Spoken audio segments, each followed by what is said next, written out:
if you are afraid to clear, let's say you have a house and things are going bump in the night, right?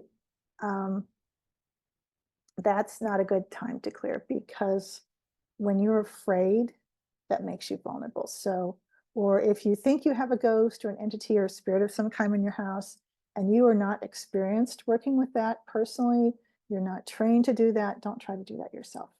I see a lot of advice online where people say things like, tell the ghosts that they're dead and tell them to leave, or sage your house, or tell them to get out. And I worked with a lot of houses with ghosts and entities and spirits in them, and that doesn't work.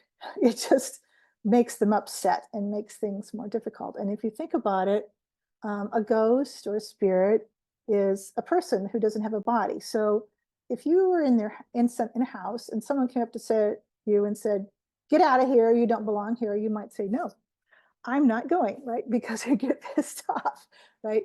So it's not the way to deal with things. So the spirits, the entities that are in your home, get a professional space clearer, someone who's used to working with that. So, like, I do that as part of my space clearing. There are other people who um, their work is just solely working with clearing entities and ghosts. They don't clear the energy in the home. I do both. Um, but get somebody who has experience, who's professional, who's comfortable doing that, has had uh, lots of successful experiences doing that to do that. So because the spirit of the entity needs to have someone connect with it, understand what's going on with that being, right?